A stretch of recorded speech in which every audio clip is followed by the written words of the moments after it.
नमस्कार, मैं हूं आशीष चित्रांशी और आप देख रहे हैं the news launcher. Mid day मुद्दा विद अशोक वानखेड़े।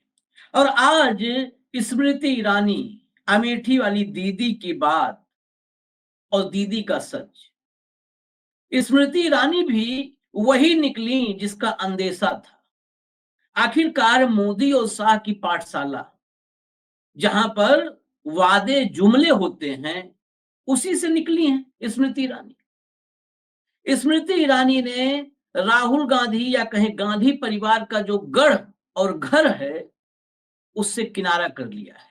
और किनारा करना न कहें तो बेहतर होगा, बेहतर तो ये होगा कि हम ये कहें कि राहुल गांधी और गांधी परिवार का घर और गढ़ उसे छोड़कर भाग गई। उनके शुभचिंतक और इलाके के लोग उनको तलाश रहे हैं, लेकिन दीदी का कहीं अता पता नहीं है। आज मिड डे मुद्दा में इस विषय की पड़ताल हम भास्कर की एक रिपोर्ट के सौजन्य से करने जा रहे हैं। इस दौर में मैं बार बार कहता हूं कि एक दो मीडिया हाउस हैं जो जमीन पर पत्रकारिता करते हैं, तो उनके लिए साधुवाद उनको, लेकिन आप रिपोर्ट ये देखेंगे तो आप भी हैरान रह जाएंगे।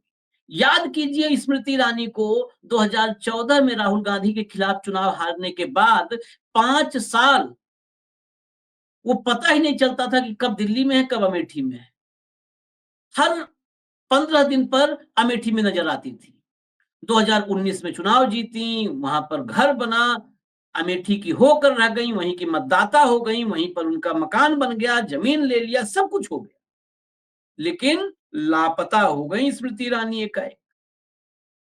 आपको दो तस्वीरें दिखाता हूं, लेकिन उससे पहले भाऊ को जोड़िए, जरा कंट्रोल रूम भाऊ को जोड़िए। स्वागत है भाऊ। नमस्कार। जरा आपको कुछ तस्वीरें दिखाता हूं, जरा तस्वीर देखिए। बाकी आप तो स्मृति ईरानी को उस दौर से जानते हैं जब टीवी में सास भी कभी बहू थी, फिर जो है मंत्री हो गई, सांसद हो गई। जरा तस्वीर दिखाइए 2024 और 25 का फर्क।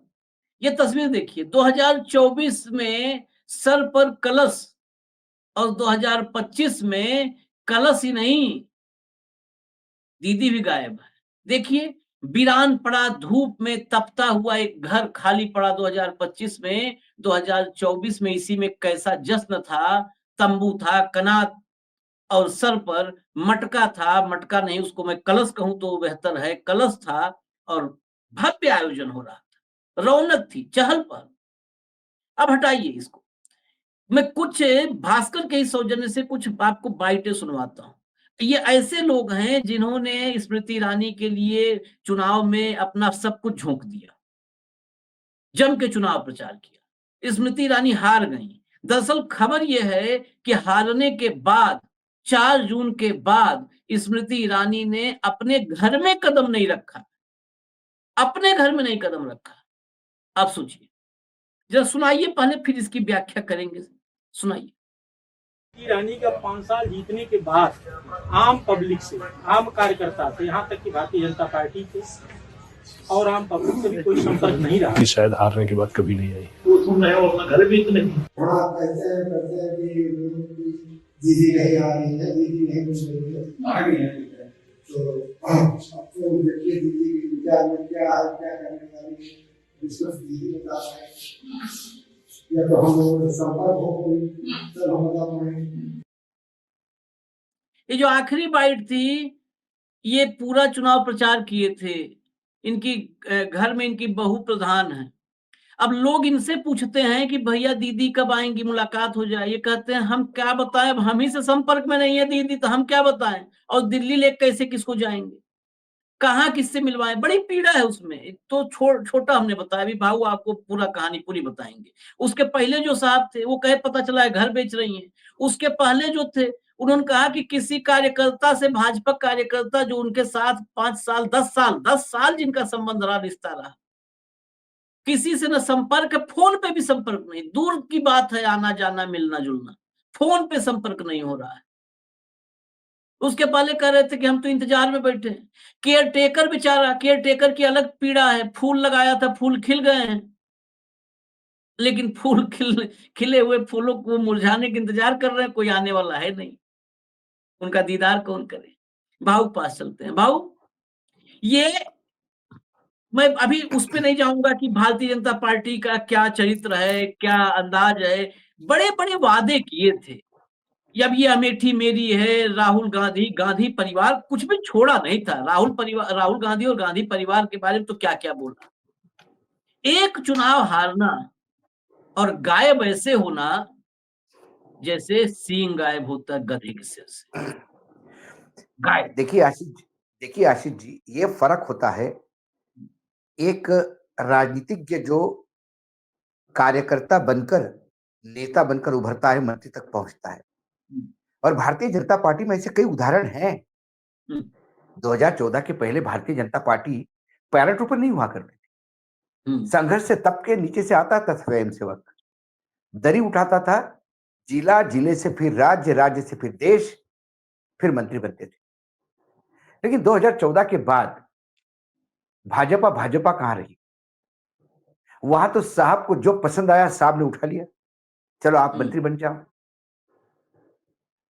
मुझे याद है स्वर्गीय गोपीनाथ मुंडे जी की वो बात, मेरे बहुत घनिष्ठ संबंध रहे। बहुत कम राजनीतिज्ञ है आशीष जी जिनके साथ आपके पारिवारिक संबंध बन जाते हैं। हम्म, आपको वो बिल्कुल एक परिवार का सदस्य मान के दिल खोल के बात करते हैं।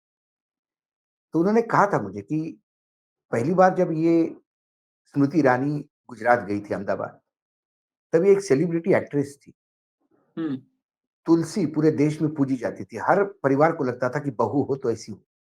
हम्म, हम्म, हर सास अपनी तुलसी में अपनी बहू देखता था। हम्म, हर पति तुलसी में अपनी पत्नी देखता था। ये एक रोल मॉडल बन के आई थी। बहुत अच्छी अदाकारा है, उसमें कोई डाउट ही नहीं। हम्म, तो एक एनजीओ ने नरेंद्र मोदी जी के खिलाफ एक आंदोलन वहां किया अहमदाबाद में, और ये हम्म, मोदी जी के खिलाफ आंदोलन करने गई। हम्म, फिर मोदी जी ने गोपीनाथ मुंडे जी से बोला कि ये कौन मुंबई से एक्ट्रेस है और ये मेरे खिलाफ यहाँ आके धरना वरना दे रही है। क्योंकि गोपीनाथ मुंडे जानते थे व्यक्तिगत रूप से। तो गोपीनाथ मुंडे ने फोन करके कहा कि स्मृति जी आप क्या कर रही है, हम्म, को किसके कहने पे गई, आपको क्या कहना है, करना है राजनीति का? हम्म, क्योंकि वो बहुत इज्जत करती थी गोपीनाथ मुंडे की। तो गोपीनाथ मुंडे जी को उन्होंने कहा कि ऐसा नहीं है सर, कि मैं तो एक एनजीओ के कहने पे आया, मैं तो ज्यादा राजनीति में कुछ जानती नहीं। उन्हें कहा कि बहुत अच्छा काम हो रहा है गुजरात में, आप तो वापस आइए हम्म, और आप एक बार जाके मिल लीजिए मोदी जी से, हम्म, मैं हम्म, व्यवस्था करता हूँ। तो बतौर गोपीनाथ मुंडे के कहने पे वो वहां में गई, मिली। वो बहुत इंप्रेस हुई नरेंद्र मोदी जी से, और नरेंद्र मोदी जी बहुत इंप्रेस हुए उनसे। हम्म, उसके 2 महीने बाद ही, उस तथाकथित एपिसोड के 2 या 3 महीने बाद ही वो राज्यसभा नियुक्त हुए गुजरात से। हम्म, एक तो उनके पास मराठी, बंगाली, पंजाबी, हिंदी और अंग्रेजी, हम्म, ये तमाम भाषाओं पे प्रभुत्व है, अच्छी बोल लेती है। व्यक्तिगत संबंध बहुत अच्छे मेंटेन करते हैं, पर्सनल रिलेशन, जब तक वो फिल्मों में थी। मतलब मैंने उनका वो पीक पीरियड भी देखा सेलिब्रिटी का, लेकिन ईगो नहीं था। वो वाकई तुलसी बहुत हावी थी उनपे, हम्म, और बहुत माइल्ड स्वभाव की हुआ करती थी। लेकिन राजनीति में आने के बाद, और पहली बार अमेठी में चुनाव लड़ी, खूब मेहनत की और चुनाव हार गई। मेरे उनसे भी व्यक्तिगत संबंध थे, मतलब व्यक्तिगत रूप से बात होती थी। कई बार मुझे बोलते थे, अरे कितना मोटा हो रहा है, तू थोड़ा कंट्रोल तो कर। मतलब आपके हेल्थ पे भी आपको नसीहत देने वाला कोई आपका नजदीकी हो सकता है। ऐसे मेरे उनके संबंध थे। लेकिन मंत्री बनने के बाद, क्योंकि अमेठी का चुनाव हारने के बाद उनको मंत्री बनाया गया, हम्म, और मंत्री बनने के बाद एचआर, मतलब ह्यूमन रिसोर्स मंत्रालय मिला उनको, बहुत हम्म, महत्वपूर्ण मंत्रालय था। और मंत्री बनने के बाद उनकी महत्वाकांक्षाओं को जो पंख लगे, उसके बाद जो अरोगेंसी थी, आप सोच भी नहीं सकते थे। जिस पत्रकार से बड़े प्यार से बात करते थे मुझे याद है नौकरी कि पाने जब की। ओबी वैन पे अ, वो ओबी वैन उनके घर गई थी, और उत्तर प्रदेश के चुनाव के नतीजे आए थे, हम्म, और वो उन पे टिप्पणी करनी थी। तो उन्होंने मुझे कहा कि भाऊ, मी सांगितलं होतं ना तुला, आम्ही जिंकून येणार। वो मराठी में बोली। फिर किसी ने बंगाली में कुछ पूछा तो वो बंगाली में जवाब दिया। बोले कोई पंजाबी है क्या? पंजाबी में भी बोल सकती। ये ऐसे व्यवहार थे।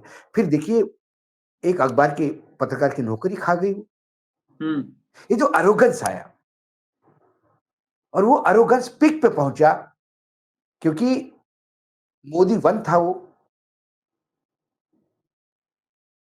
और अमित शाह पार्टी के अध्यक्ष थे। हम्म संघ वालों को बहुत ज्यादा तकलीफ हो रही थी एचआरडी मिनिस्ट्री में।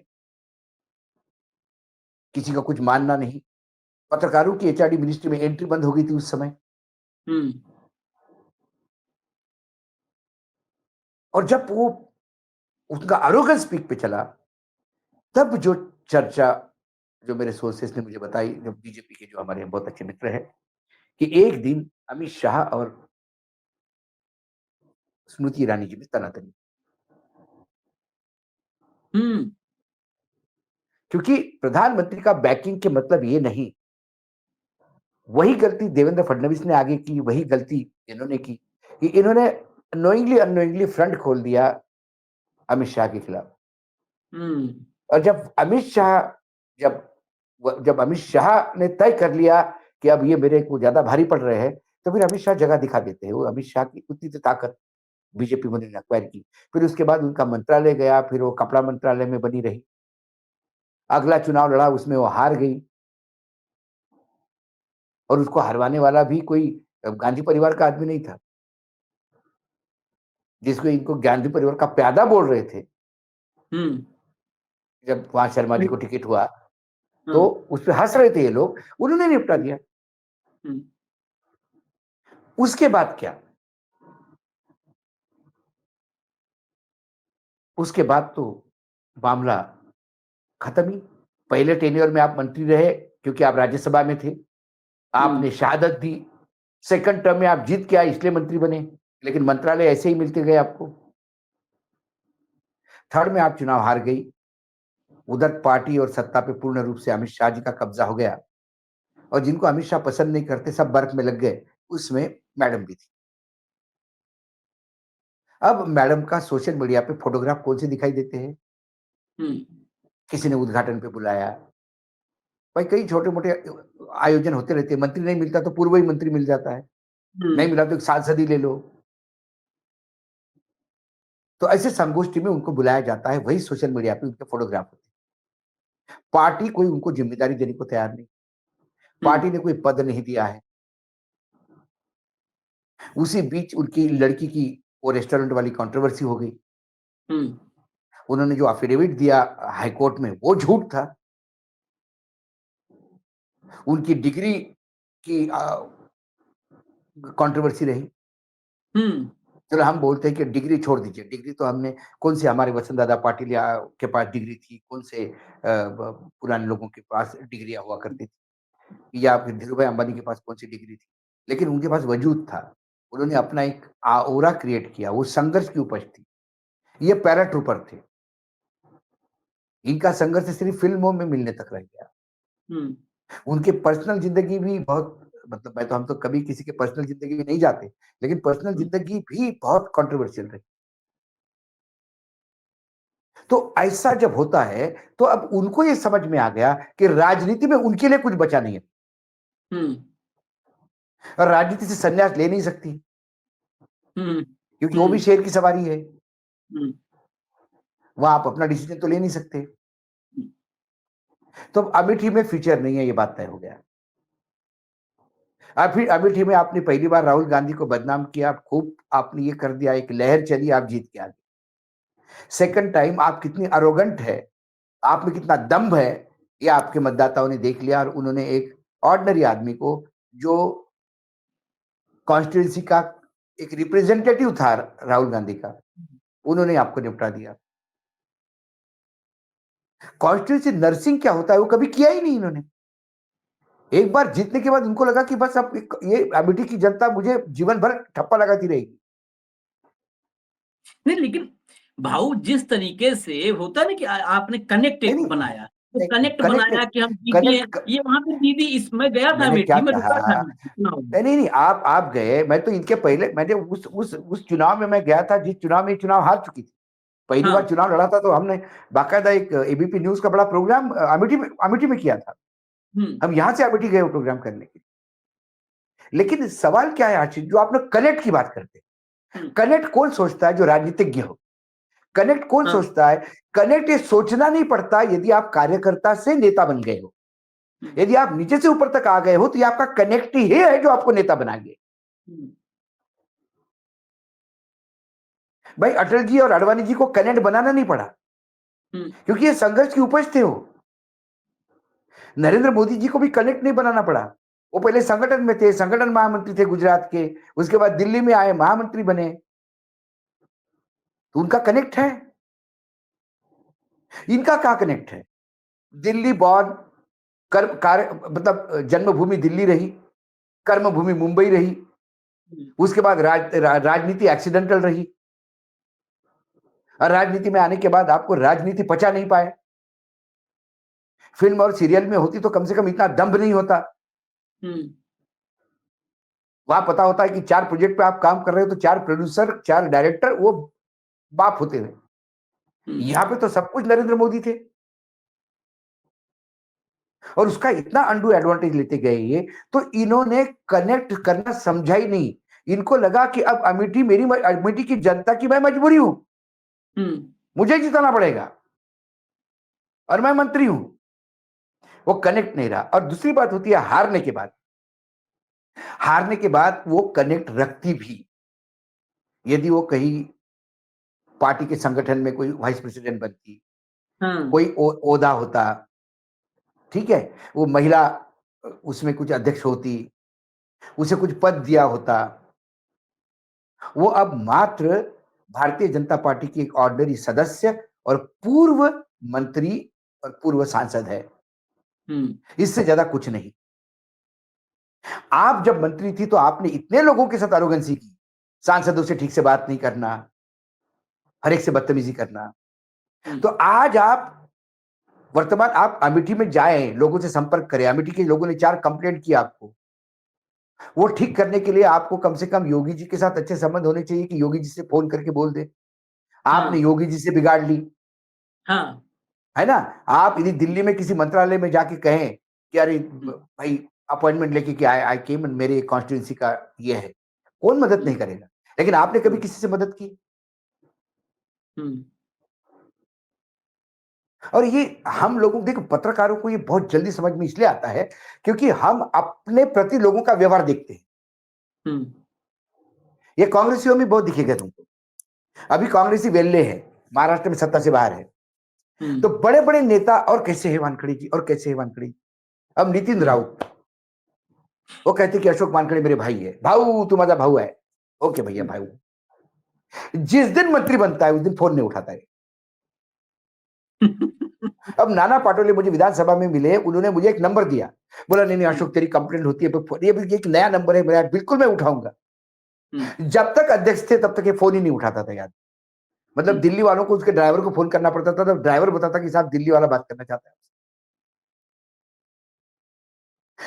यही आपको दिखेगा। मैं हमेशा कहता हूं राजनीति में यदि कोई पुराना अच्छा व्यवहार वाला आदमी हो तो वो सत्ता में रहे ना रहे, जब वो मंत्रालय जाता है तो मंत्री उसको लेने आता है, क्योंकि जब आप मंत्री थे तो आपने इतने लोगों का काम किया। ये एक अप्रोच होता है। कई मैंने से आईआरएस अधिकारी देखे, कई संपादक देखे अपने मीडिया में। कुछ संपादक इतने अच्छे होते हैं कि वो रिटायरमेंट के बाद थोड़ा उनको तकलीफ हो गई तो 10 पत्रकार पहुंच जाते, भाई 4 बड़े संपादक पहुंच जाते, अरे सर आपने मुझे फोन ही नहीं किया, आप मुझे पता पड़ा कि ये तकलीफ है आपको। और एक आध संपादक इतना खड़ूस होता है कि वो जब तकलीफ में आता है तो सब लोग उसकी चर्चा बड़े हंस हंस के करते हैं कि बोले अब समझ में आ जाएगा क्या सारा खड़ूस, मतलब क्या तकलीफ दी मेरे को।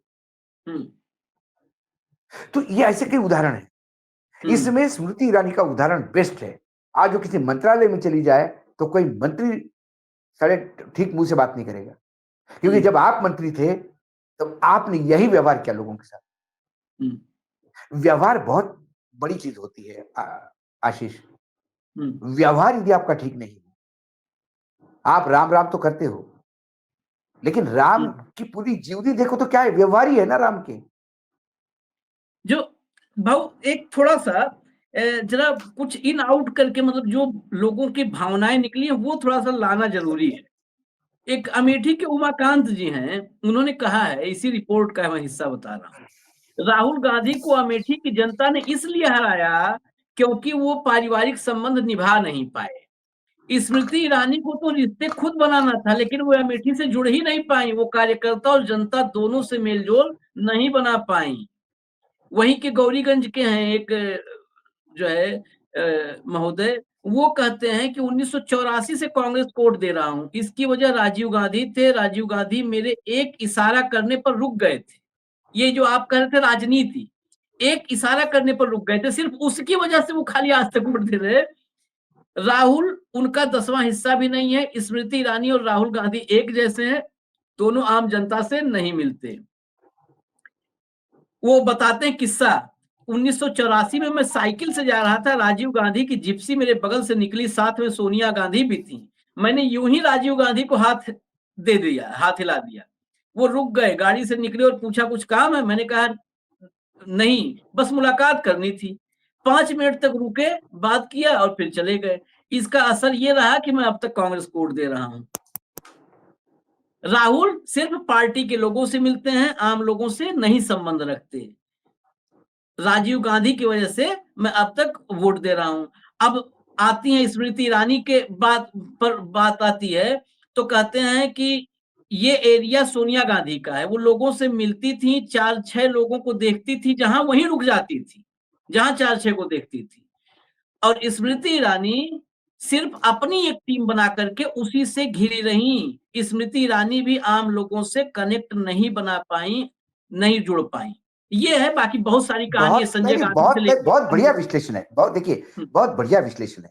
लेकिन राहुल हम्म, गांधी के साथ एक एडवांटेज ये था कि उनकी बहन प्रियंका लगातार उस हम्म, कॉन्स्टिट्यूंसी में जाती थी, लोगों से हाँ, मिलती थी। हाँ, वो एक कनेक्ट था। और स्मृति ईरानी का तो कोई भी नहीं है, नाम लेवा नीले वाला नहीं है कोई। वो जो बंगला वीरान पड़ा जो बात कर रहा है, वो भूतिया बंगला हो गया। मतलब रामसे ब्रदर्स नहीं, को यदि कोई फिल्म विल्म बनानी हो तो उसमें रेडीमेड सेट मिल जाएगा। नहीं, एक एक और जो मैं गया था अमेठी, तो एक अनुभव वहां पे जो स्थानीय पत्रकारों से बातचीत करके हुआ।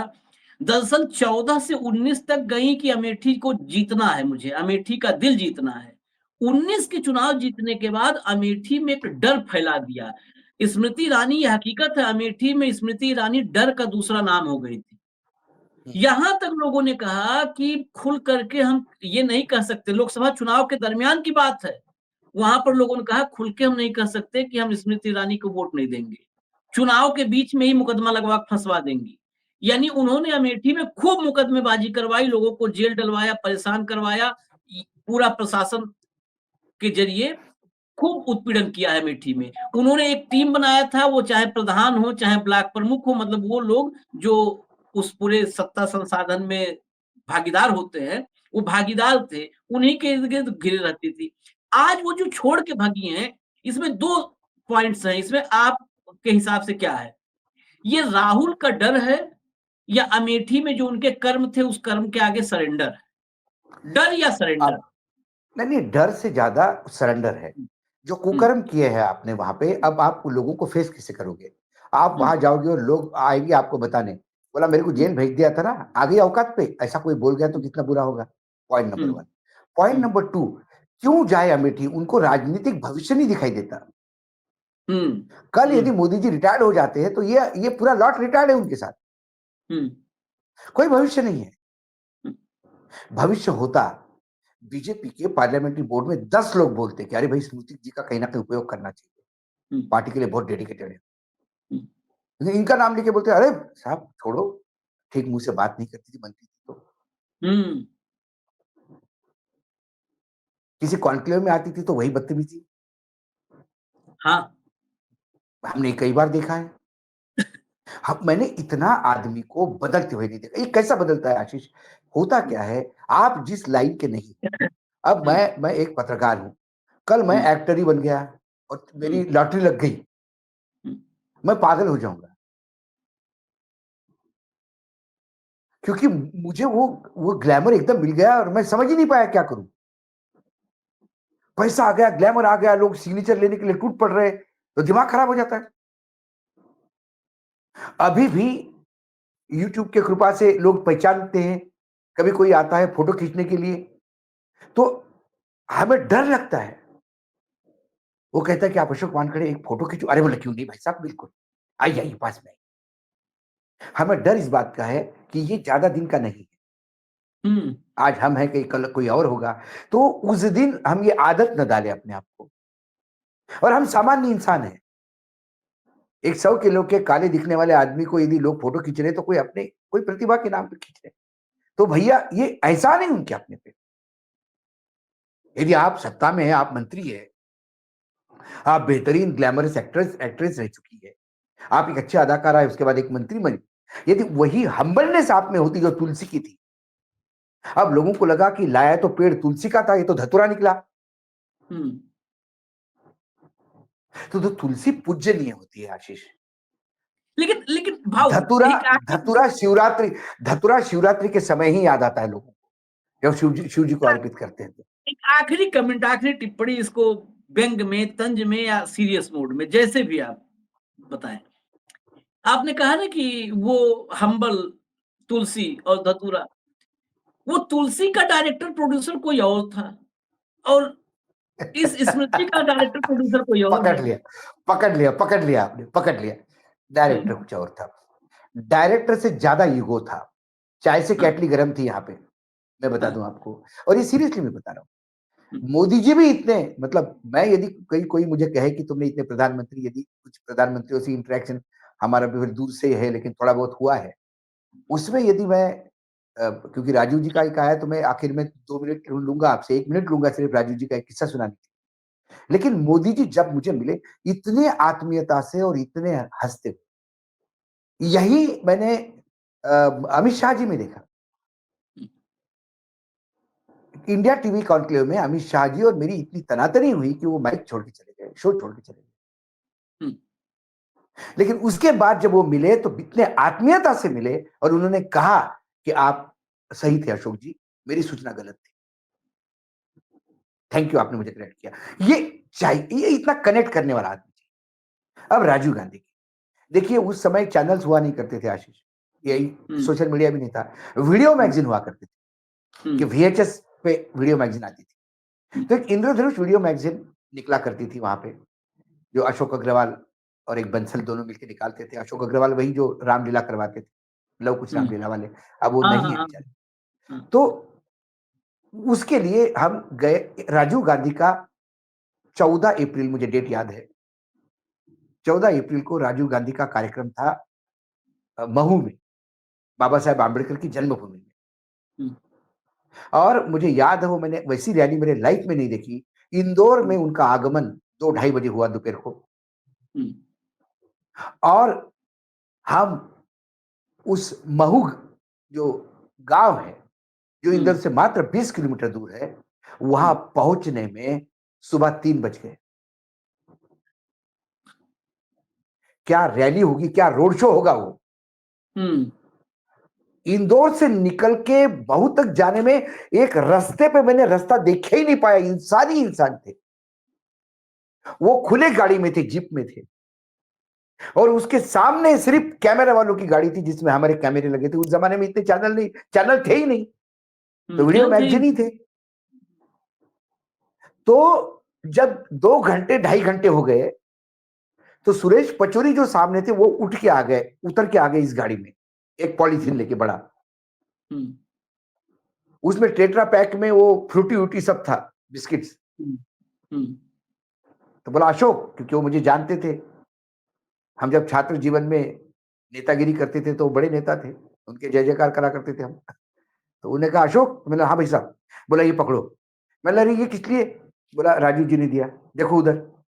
तो जब मुझे देख रहे थे और जब मैंने राजू जी को देखा तो उन्होंने हाथ हिलाया, बोले तुम्हारे लिए है, सब लोगों के लिए। तो हमने सबने बांटा। फिर खाने के पैकेट उन्होंने खाना खाने के पहले बोले उनको दे दो। और जब प्रोग्राम पे पहुंचे तो स्टेज पे चढ़ने के बाद जहां कैमरे लगे थे वहां आ गए और कंधे पे हाथ रख के कहते हैं, बोले पता है इसके बाद का प्रोग्राम कहाँ है? मैंने बोला मालूम है, इंदौर में।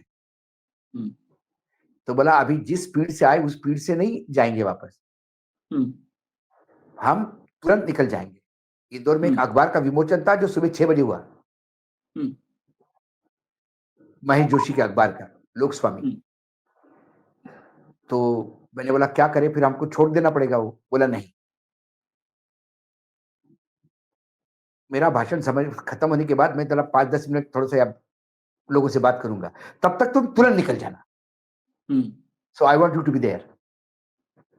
इतना ह्यूमन, इतना सिंपल आदमी कि जो कैमरामैन ने भी खाया कि नहीं। नहीं तो अभी क्या होता है, a white shirt, A camera white shirt, ए चल उधर चल।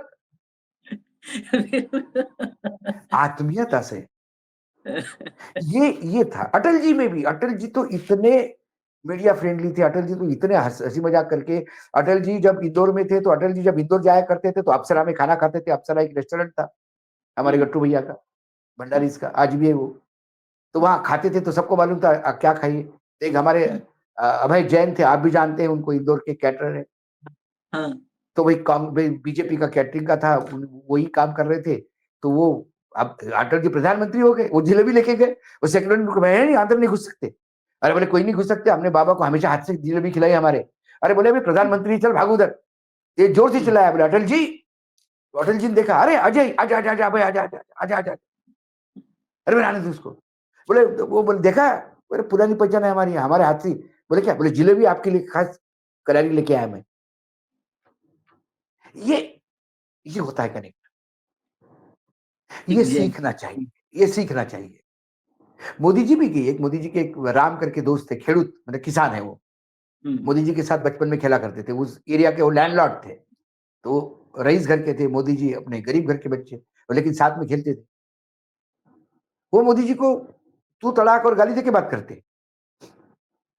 किसान सम्मेलन में देखे तुमने तो, अरे बोले राम तुम कैसे दोनों में मिल गए। बोले हमने आपका घर नहीं देखा, मुझे प्राइम मिनिस्टर का घर देखना है। बोले तुरंत व्यवस्था करो, इसको घर बुलाओ। तो राम हमको जानते थे, पारिवारिक मेरे मतलब मेरे बहुत अच्छे संबंध है उनके। उनका परिवार आता तो हमारे यहाँ आता है, हम जाते तो उनके यहाँ। तो राम भैया आए तो राम भैया का फोन आया कि हम आए, हम मिलने गए। बोले कैसे क्या आ गए दिल्ली। अरे बुलाया दोस्त ने मेरे, देख अब मुझे पूरा घर दिखाएगा वो। ये टच होता है, ये इनमें नहीं। और ये टच तब भी आता है जब जब आप संघर्ष से आते हो। आपने रिपोर्टिंग की, रास्ते पे धूल ये करी, आप भागे दौड़े, पुलिस की लट खाए, सीनियर की डांट खाई, धुतकारा गया कई बार, राजनीति का शिकार हुआ ऑफिस का। ये सारा जब तव के आदमी, जब आज आप एक एडिटर के पोजीशन पे बैठे हो, एक न्यूज लॉन्चर में आज सबसे बड़ी पोजीशन पे बैठे हो, तो आज आप अपने स्टाफ के साथ बहुत अच्छा बर्ताव करते हैं क्योंकि आपको पता है कि इसी से आपने। लेकिन कल आपका बेटा आके बैठेगा जिसने कभी जर्नलिज्म देखा ही नहीं, वो तो उनको बोलेगा कि यार तुम मेरे सामने, you are my employ, you have to behave like that. ये फर्क होता है, ये स्मृति में फर्क है। इसलिए स्मृति जा नहीं रही है। एक तो डर है कुकर्मों का, दूसरी बात दोस्त कहाँ है आपके, मिलने के लिए लोग आना चाहिए। अभी आप बस्ती गए थे तो पूरा आधा बस्ती आपको मिलने आया था क्योंकि आपके संबंध थे।